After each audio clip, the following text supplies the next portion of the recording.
This is the story of a very bad thing happening in a very bad place. Controlled explosion ready.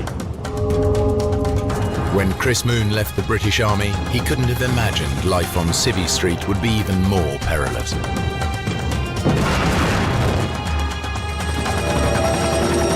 Working for a charity clearing landmines in Cambodia, he is kidnapped by armed guerrillas. We are demining the area. Getting out alive will be the biggest challenge of his life. We are a neutral organization. What happens if we stay here?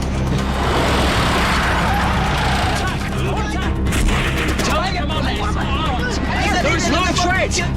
From now on, the choices he makes will determine whether he lives to tell the tale.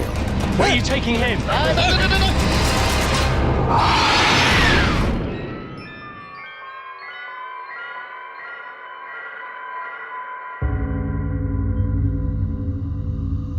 North Mozambique, 1995.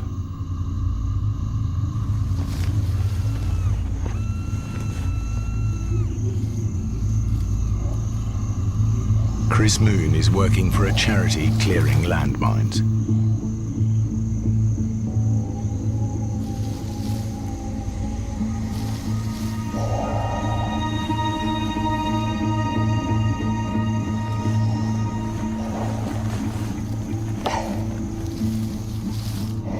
I was walking in a cleared area, 7th of March 1995. For some strange reason, I felt something was wrong.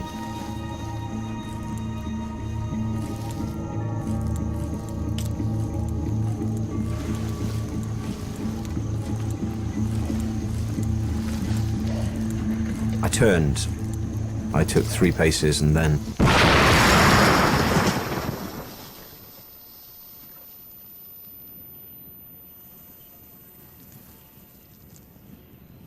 I realised in a split second that there was only one possible cause for the blast, and that must have been something I stepped on.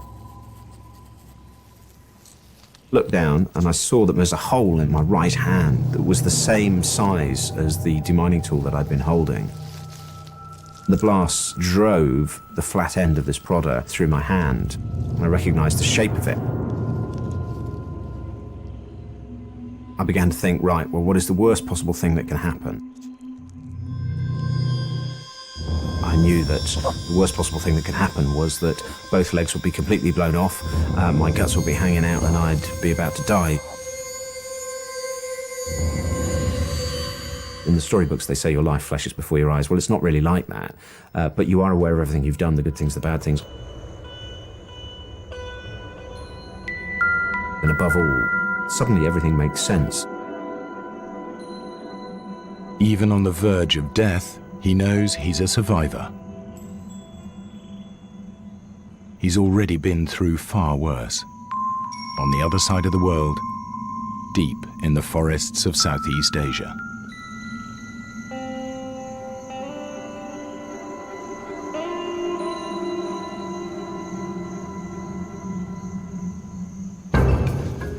Two years earlier, after leaving the army, Chris Moon travelled to Cambodia. He was there to learn how to clear landmines. It was his first demining job.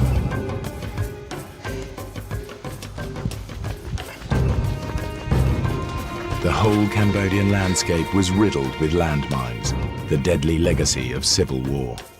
6 to 10 million mines scattered across the country. In roads, fields, even school playgrounds.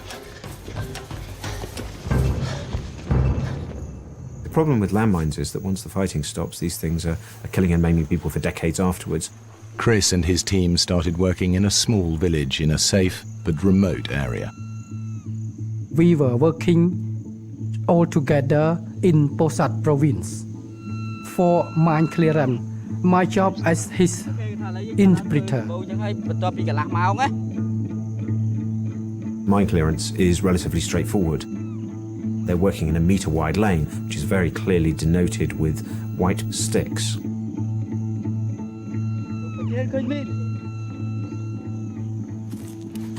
If it's a landmine, place an explosive charge next to it and destroy it. Controlled explosion ready.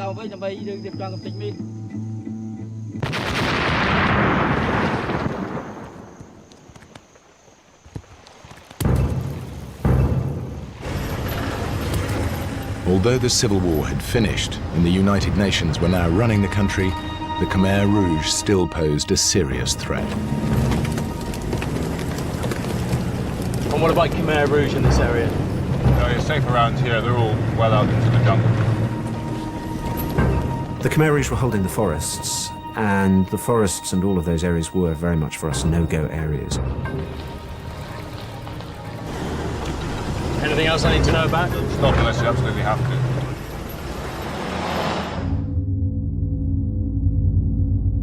The Khmer Rouge committed widespread atrocities throughout the country. As many as 2 million people died, perhaps a quarter of the population. They brutally tortured many thousands. In modern history, perhaps the killing fields of Cambodia are unparalleled.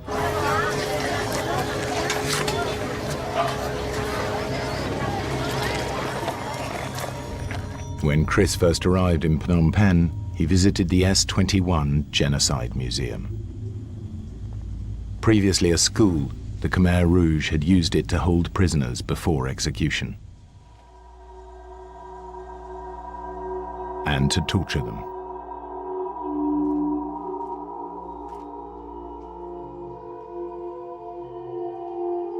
He quickly learned the details of Cambodia's brutal recent past. The Khmer Rouge had taken over the country on April 16th, 1975. They forced everybody out of the towns. They turned the country into a huge labor camp.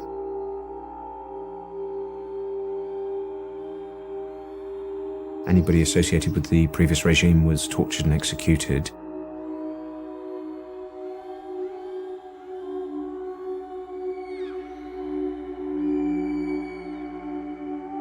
Before long, he himself would be a prisoner of the Khmer Rouge.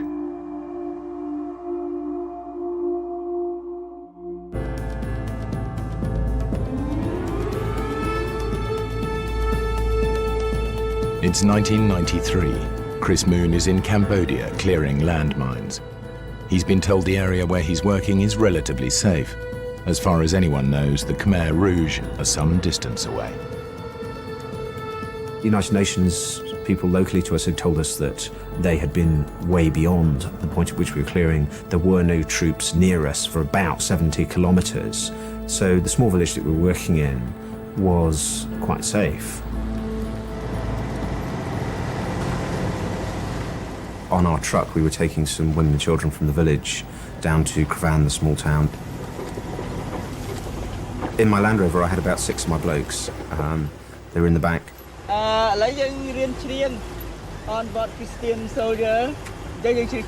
My Cambodian colleagues asked me if I knew any English songs, and for some strange reason, the only song that I could remember the words for was Onward Christian Soldiers. Okay, and onward Christian soldiers.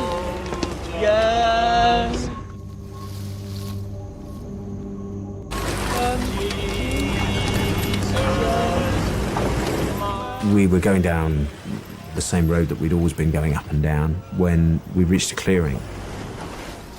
And I saw some movement in the bushes, and I just felt something was wrong. I began to wonder if my eyes were affecting me. The bushes seemed to be moving slightly. Then suddenly, charged 30 Khmer Rouge soldiers.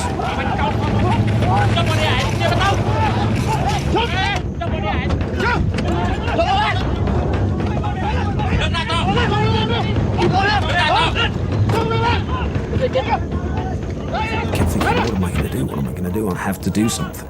There's nothing I can do except choose my attitude. I feel very scared at that time. Stand still. When the Khmer Rouge kidnap anybody, they were killed. Chris, he didn't scare. He looked normal.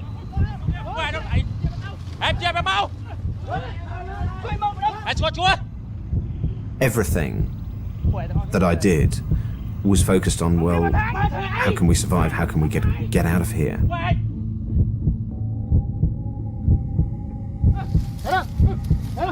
I thought about every gesture, every move, every blink of an eye.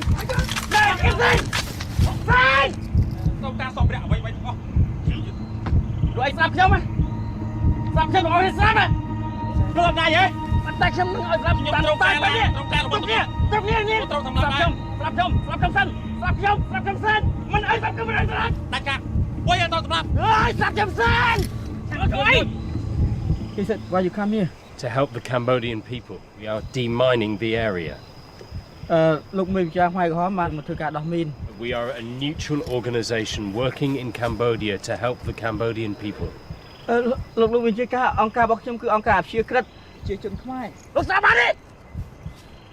He said that he doesn't care neutral or it's not neutral, but this is his area.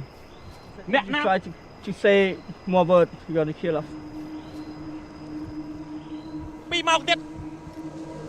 And then they tell us to take our clothes off.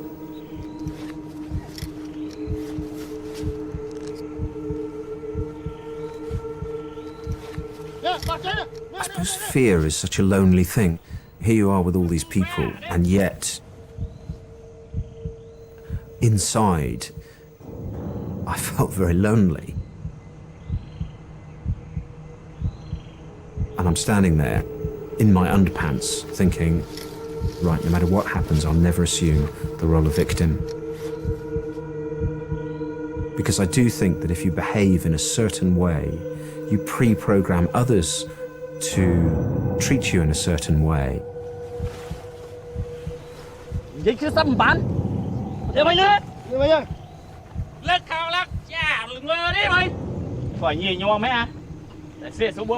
They tell me to get in the Land Rover. I'll push things as far as I can. If I go too far, I'll take a step backwards very quickly. Mr. Hoon, please tell the commander that I will be happy to meet with his commander tomorrow, but my organization will not allow us to go today. Look, maybe he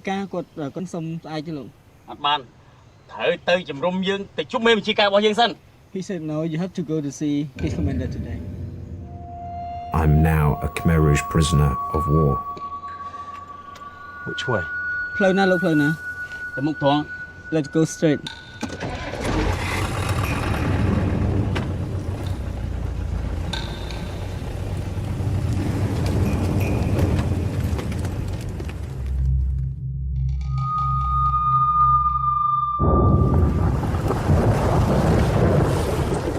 We're driving for what seems an eternity.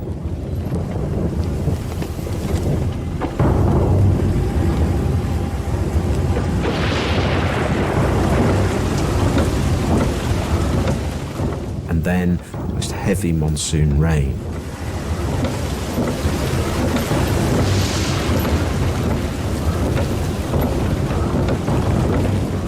The look on Ben's face tells me that he thinks we're going to die.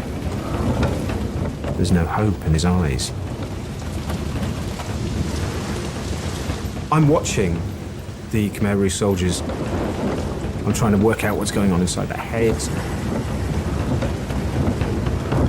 You look in their eyes and there's just nothing there. There's no compassion, no feeling, no nothing. And there would be no point, you realise quite quickly, in ever asking them for kindness or mercy because they couldn't understand it.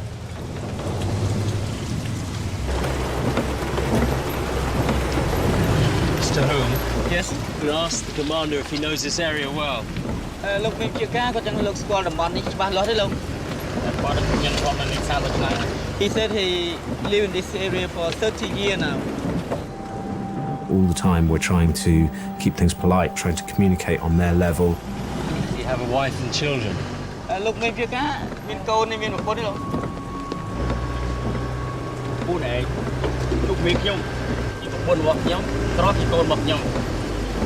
Before he's married, but now he used the weapon as his wife, and the bullet is his son.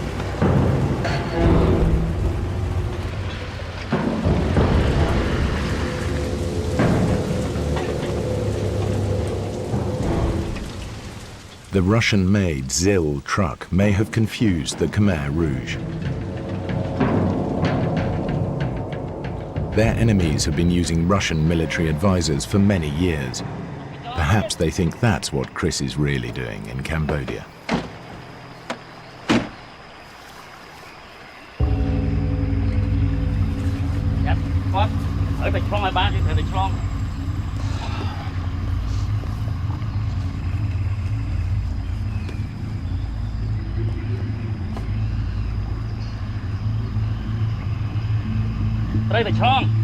You must cross the river.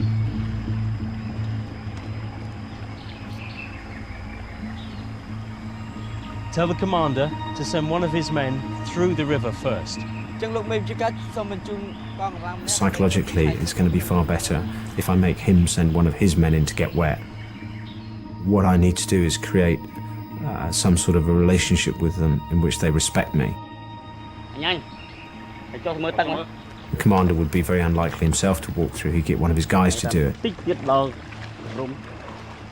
This river marks the unofficial boundary between government and Khmer Rouge territory. The recent heavy monsoon rain has made it virtually impossible to cross. No, it is too deep for the Land Rover. We cannot go across. For For the first time that day, I feel good because I'm calling the shots. I'm saying no. I am now in control.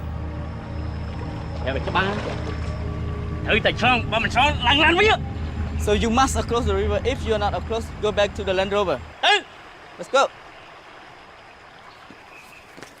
The Khmer Rouge soldiers are nervous. Until they cross, they're worried they could be attacked by government troops. I speak to my driver and I say, look, you must listen to everything the soldiers are saying. Tell me what's going on. Be fine. If in the next 20 minutes we are not across the river, they want to burn our car and they want to kill us. We'll get across the river. I have to find a way to get the vehicles through.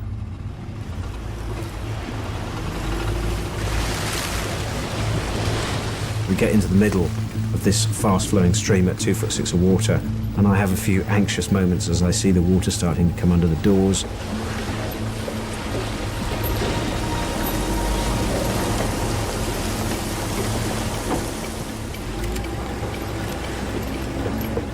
We just get through.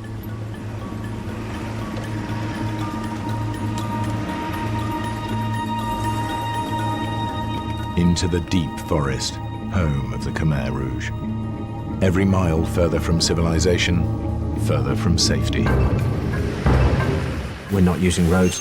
We're on this footpath. The ground is really wet. We keep on getting stuck. It's a nightmare. I can prove I'm useful by getting the vehicles out of the mud. Explain. He's to come forward, try and get forward. I will reverse. Just in case they're really after the vehicles, Chris tries to make his skills indispensable. I seem to spend most of my time trying to get vehicles out now.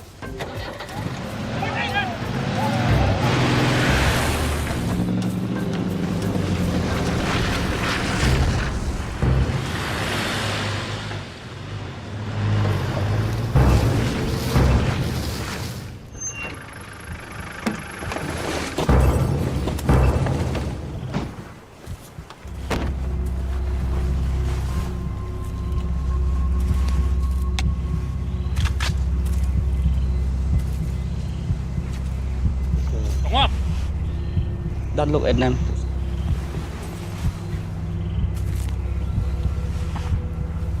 Did you ask the commander what we're doing here? Why have we stopped?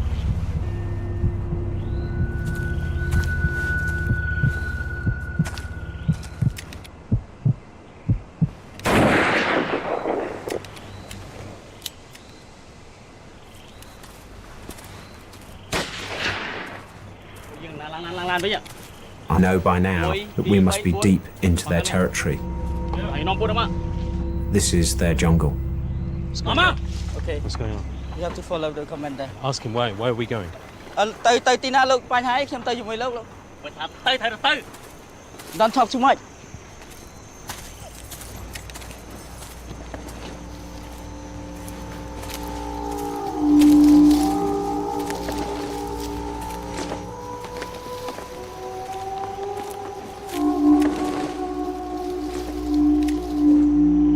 The little man comes towards us.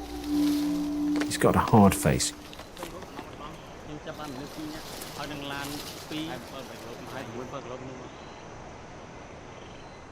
And he's got this strange little brown trilby hat on his head. That tells me he's an important man.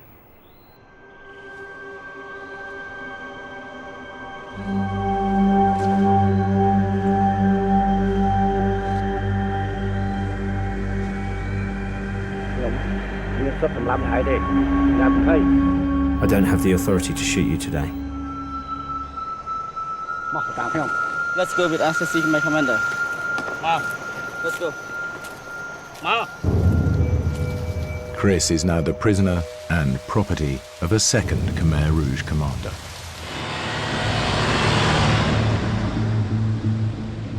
Each of the commanders has his own territory and his own men. They're a bit like medieval warlords, independent but also part of a pyramid of command and obedience, leading ultimately to Pol Pot.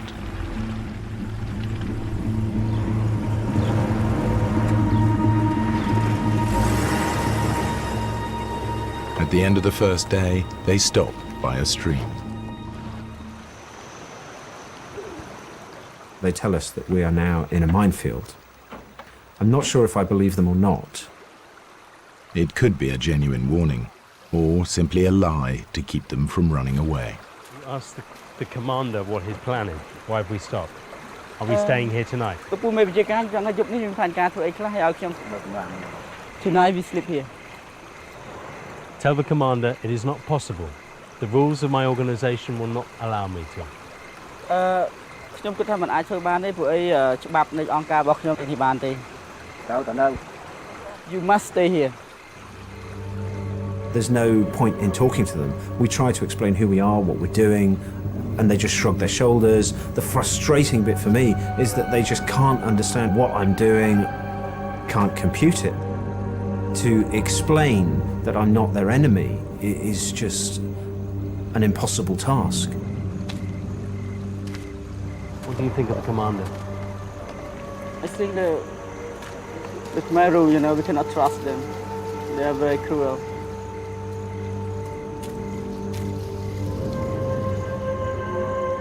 I can see from the look in his eye that he believes that this is going to be his last night alive.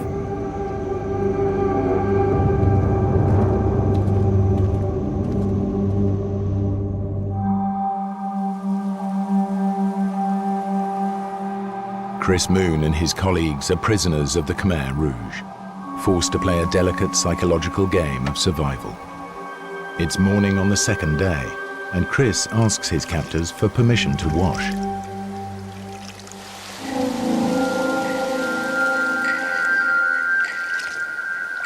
With no one guarding him, it could be a chance to escape. Now I have my darkest moment. My hobby is running. I just know that if I do a runner, they won't catch me. They just won't expect it. He might be able to make his way back out of the jungle, following the course of the stream. Human beings, we are selfish things. We are. We are.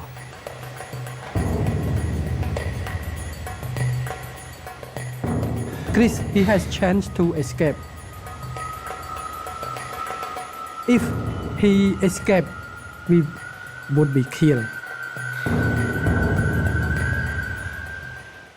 But he decides not. I can't leave my colleagues.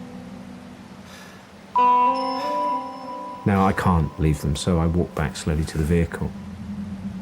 I think that Chris Moon is a brave man in my heart.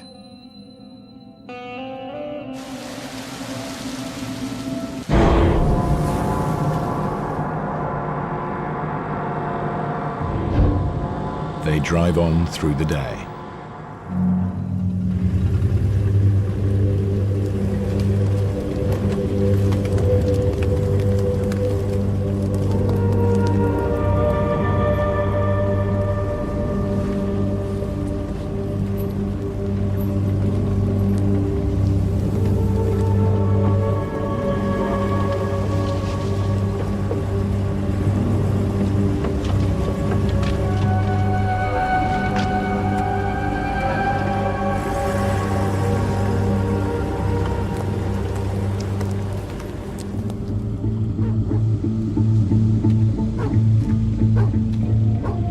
At last, they approach the heart of darkness, a Khmer Rouge base deep in the jungle.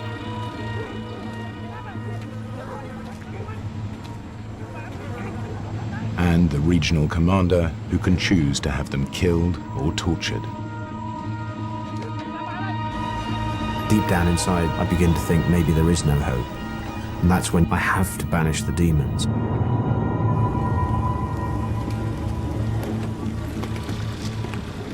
The only images I keep in my mind are all of us returning to the village. I stop thinking about just what the worst case scenario might be.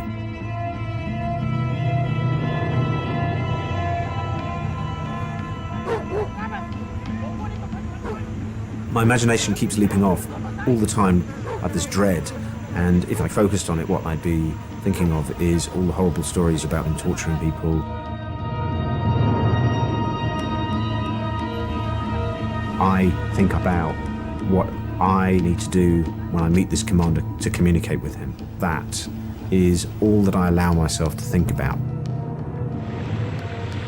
If I start to think about my fear, it's opening the floodgates. So all of the time, it is about controlling the way that you think.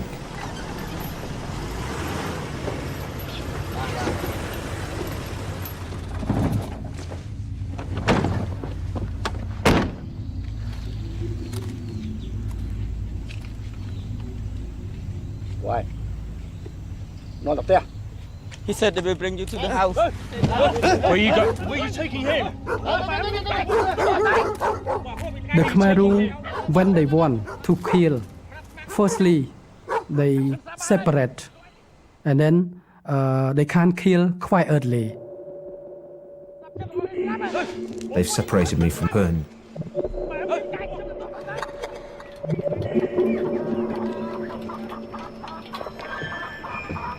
Wonder what's going to happen.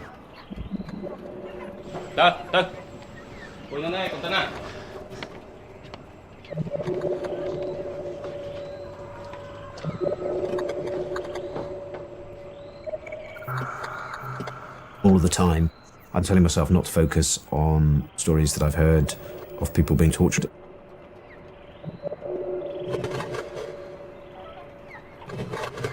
This is the end of the journey.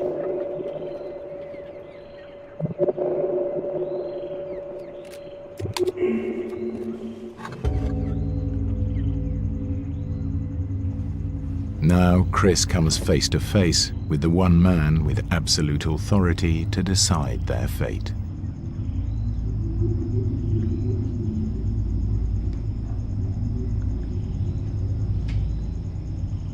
Their lives hang in the balance.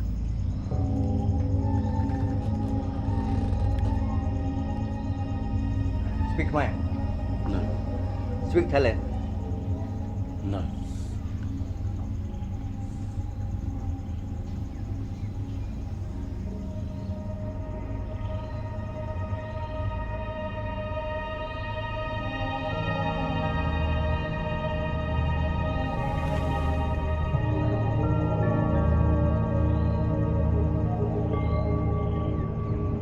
You?មកកម្ពុជាធ្វើអី? I don't understand what you're saying. Hmm? I've been here for 6 weeks. Min. Yes, yes, yes. Yes. To Cambodia. In Cambodia. Yeah. 6 6 weeks 6 weeks. in 6 in Cambodia. in Cambodia. Your name, name. Clever. Clever. Yeah. Clever. Yeah. Chris. Clever. Mr. Clever, he's got a sparkle in his eye. There's an element of some humanity there, which I find immensely cheering. United Kingdom. 1 2 3 4 5 6 England. Clever. Clever. Yeah.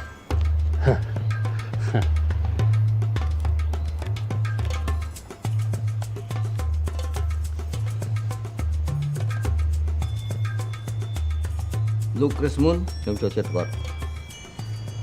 he said that you have a good heart. Now he will use me as interpreter. He said, don't worry, he tried to help you.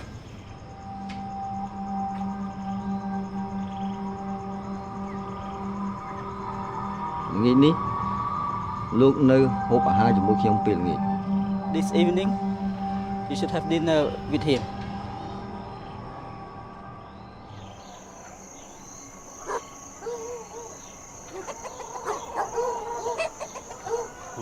That night, dinner with the Khmer Rouge. Having heard stories about how Khmer Rouge had given people a dinner and then killed them in a way that the people didn't know what was coming, it kind of made me worry.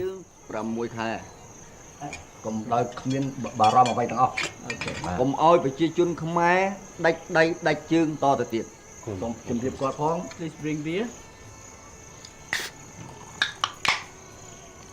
Please all of you enjoy. Meal. I live in Pol Pot regime. When someone say good, especially the Khmer Rouge officer say good to us and provides good food to us, it means that we would be killed. They start to talk. It's a bizarre experience.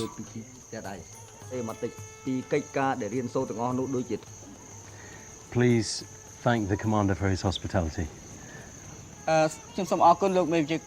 Although things were very polite, we didn't know what to expect. So please enjoy your supper. In my mind, I thought that we would be killed. There's going to be no concept of us being held for a long period of time. We are either going to be killed or released.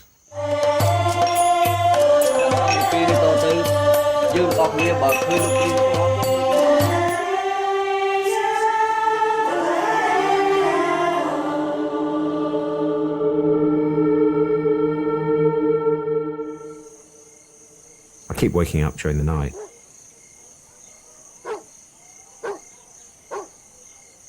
I can smell a cigarette. I can see a cigarette light somewhere out in the darkness on the edge of the trees.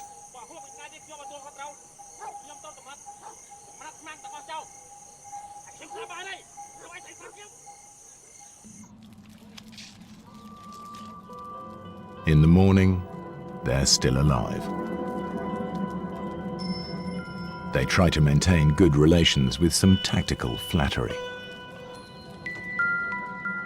We try to save our life by Chris say Khmer Rouge soldier are good, that we and Khmer Rouge were not enemy. Mr. Hoon, please tell Mr. Clever that I respect the Khmer Rouge. They brought peace to Cambodia. Defeated the Vietnamese.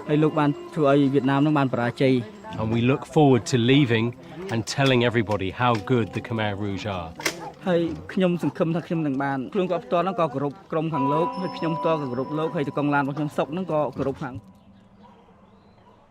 As the day drags on, it seems less likely they'll be shot. Instead, they just wait and wait. Then, way in the distance, I think I can hear something.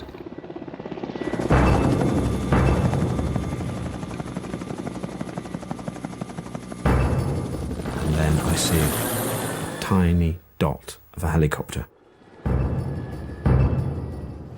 Go, go, he said go. a United Nations helicopter has been searching the jungle for them. I think it's seen us. On track! All friendliness is gone. It's not armed! Mr. Rouge, tell the commander it's not armed! There is no threat! It's not armed! Suddenly, No! Stop shooting!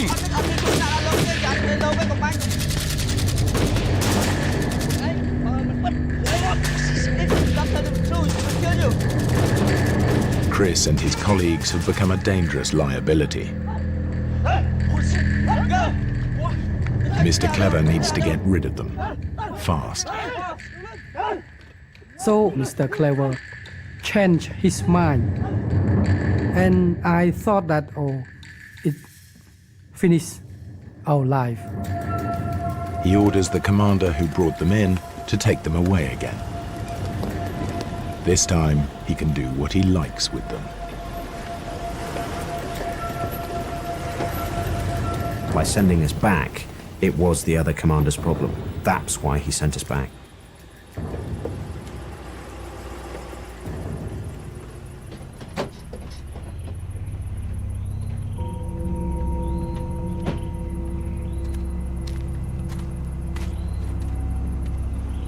But when they reach his base, they get an extraordinary surprise.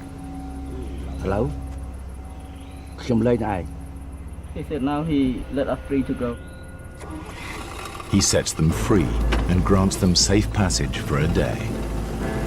We're free. We're going back.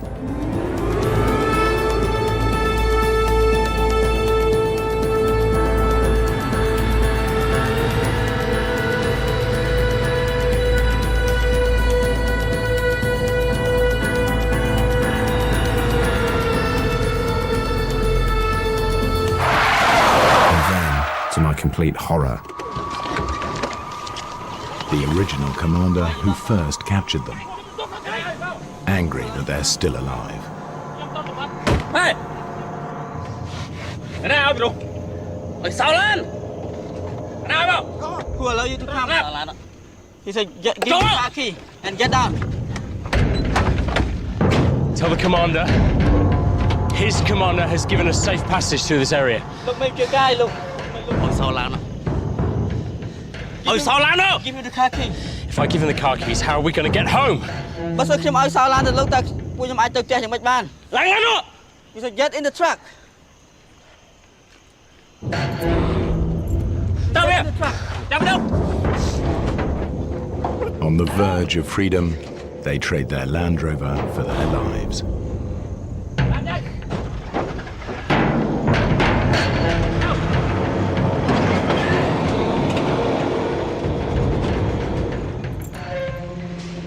Chris and his companions are being driven out of Khmer Rouge territory on an old logging truck, with 2 boy soldiers guarding them.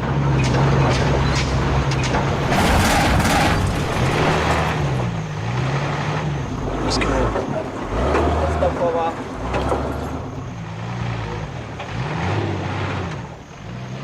They only have safe passage for 1 day.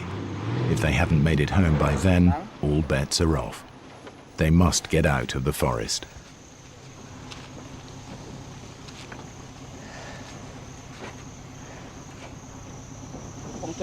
We cannot get out. It's stuck too deep. What happens if we stay here? Another Khmer Rouge come and kill us because they only let us pass today. Chris tries a new approach to intimidate the boy soldiers and scare them into doing what he wants. What's this place? This is a ghost place. There's many people die here. I think the boy soldiers will be able to find their way back to the village from here. Okay, I will ask him. Bring them over. The Khmer Rouge soldier, they illiterate. So their belief of the ghost. Chris Moon, he said that, oh, this area is a lot of ghosts. If we stay here, maybe the ghosts kill us. Tell them we have to leave this place very quickly. Tell them this is a ghost village. I have seen them. They will be very angry if we stay. Now a new plan. Okay.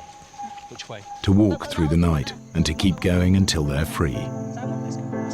It will mean walking in the dark, through jungle, through rivers, through minefields.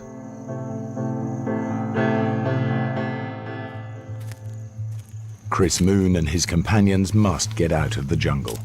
It's now their third night in Khmer Rouge territory, and Chris is determined it'll be the last. We're walking for our lives. We have to be out of there by daybreak.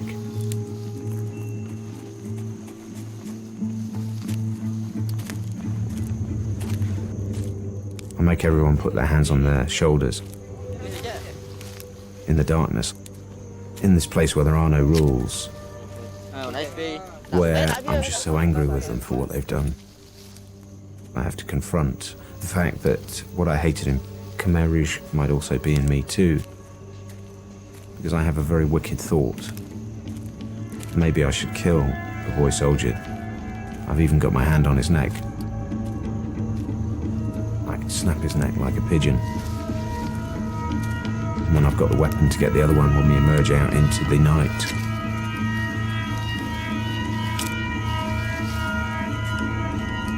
In the end, of course, reason wins through.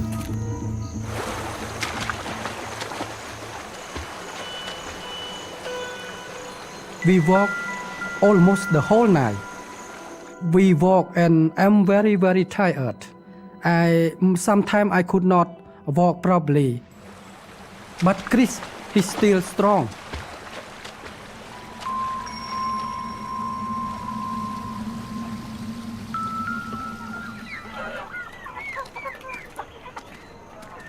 Two hours after sunrise, they reach the village where they started, and the villagers they last saw at the ambush.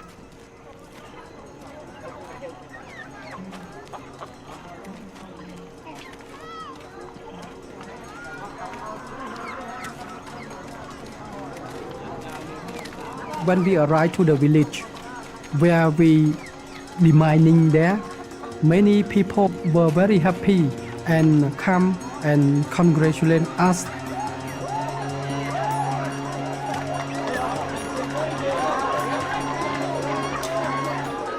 This is a place where the children are laughing and the children are playing. I think it's the most moving moment of my life. Simply because of the goodwill of these people who've suffered so much. And they're just so pleased that a bad thing hasn't happened. I said that, oh, they still alive, they still alive. Oh, God help them. Just said like that. And then somebody comes up to her and says, thank you for coming to clear the mines here. And at this point I get a very big lump in my throat and I must confess I shed a tear, which I rapidly wiped away in a sensible and British fashion.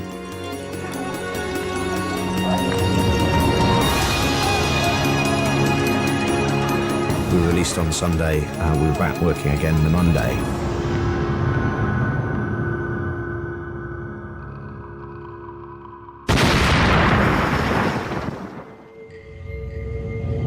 Get back! No one in the safety lane! Get onto US aid! Try to get the copter to come in and do a casevac!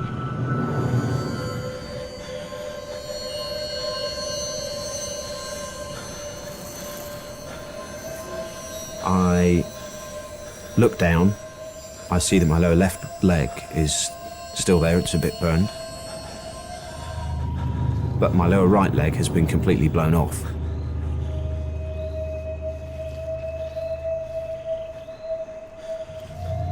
And then I have this overwhelming desire to scream, oh my God, I've had my leg blown off. I take a deep breath and I say, think before you act, think before you act. Fine, I'm back in control. And I think, well, there's actually not much point in shouting that, because when the medic gets here, he's probably going to notice.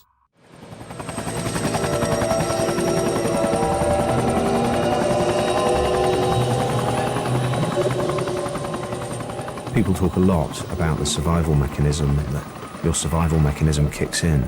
Well, that wasn't the way it was. After a while, when the pain starts to hit you, I think it reaches a stage where it is so bad that you actually want to die. You would rather give up and pretend it wasn't happening.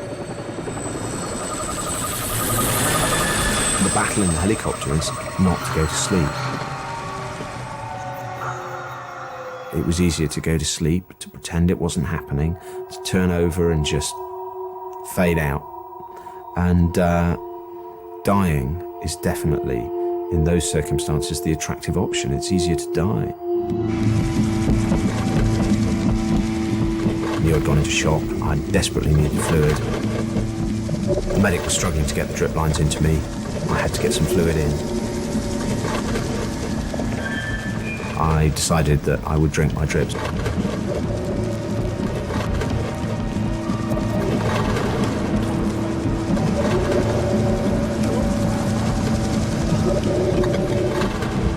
I drank 2 litres of saline, and I felt, as I bit through the plastic, that I would survive. It didn't enter my head that I wouldn't survive. Once I'd made that decision to live, I thought of all the reasons I had to live. To see my family again, to see my friends, to see my niece grow up, who was then very young, and also I still had my job to do. I had a responsibility to my programme. I didn't want to die because I knew it would be bad for funding for my programme. When Chris reached hospital, his red blood cell count was so low, he should have been dead. His right leg was lost below the knee, and his right lower arm had to be amputated. But he vowed to make a full recovery. Within a year, he was running marathons.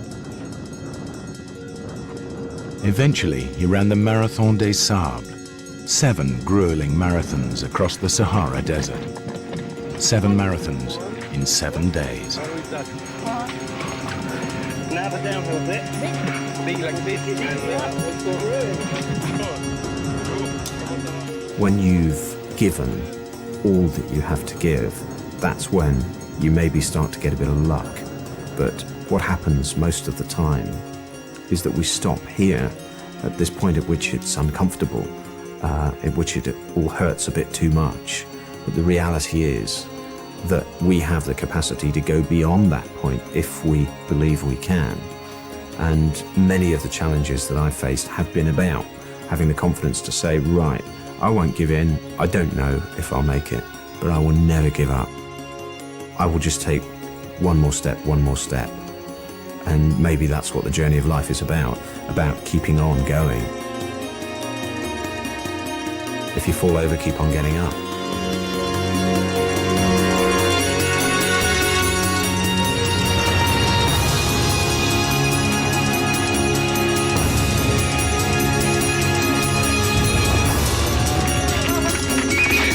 It's good to be here.